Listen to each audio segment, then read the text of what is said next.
And President Trump says that being arrested is a great honor as he's fighting for the American people. So far, polls show the various criminal charges are only increasing his support from Republicans. But the country is now faced with a 2024 presidential campaign taking place at the same time as at least 3 different criminal proceedings involving the lead GOP candidate. We're joined now by Representative Ron Estes, Republican of Kansas. Welcome to the show. Good to see you this evening, sir. Well, it's good seeing you, too. Thank you. Okay, so these are actually very serious charges against the former president. Do you feel like this is a fair prosecution for him? Well, I think the thing that's really highlighted out of this this latest round of prosecutions or indictments, rather, is that it's a typical of what they're doing to divert the news. I mean, certainly it's a double standard. You never saw Hillary Clinton indicted for having classified emails on her personal computer. You never saw Joe Biden indicted for having classified documents in his garage. But here we've seen, and this is the 3rd time this year, where the mainstream media is being able to divert the news.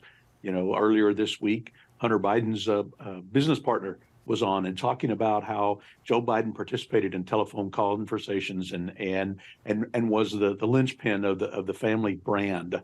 And earlier this year, back in March, you saw that when Hunter Biden said yes, it's his laptop and sued the repair shop trying to get it back.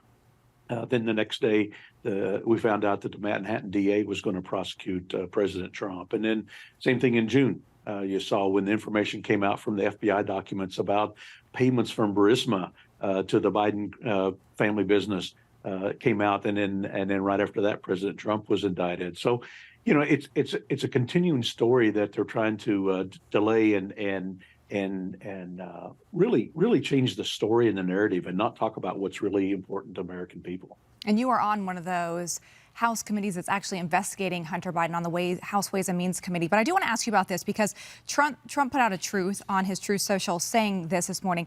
I am now going to Washington, D.C. to be arrested for having challenged a corrupt, rigged, and stolen election.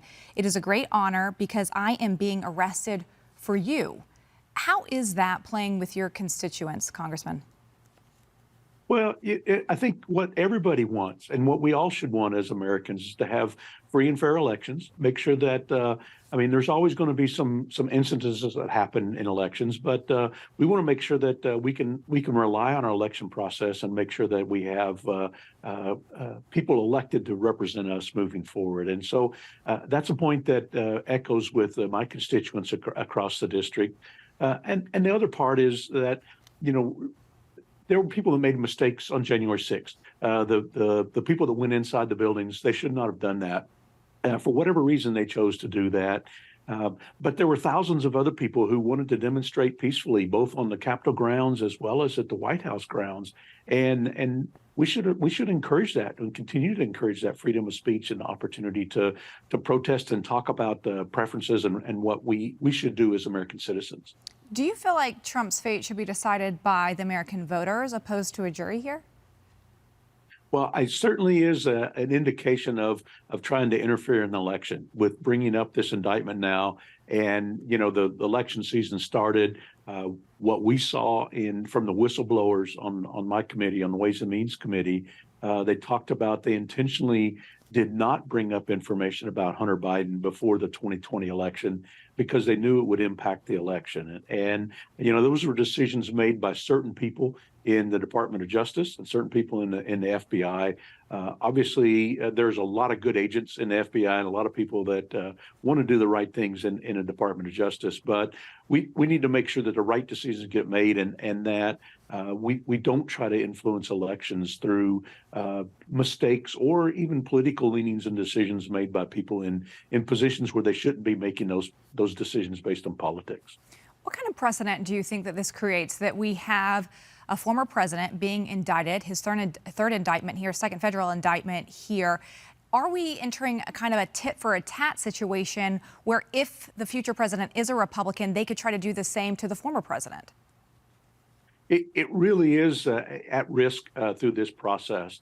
I mean, the Democrats have typically taken a lot of pressure attacking President Trump through two impeachment processes. the rush to try to force those through.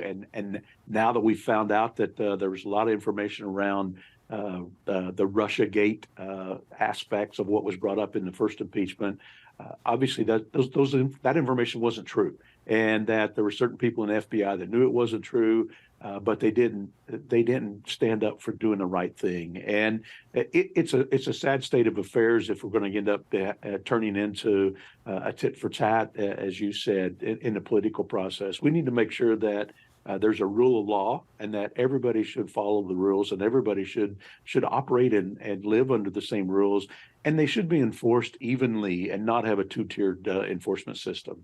All right, Congressman Estes, appreciate your time this evening. Good to see you, sir. Great, thank you.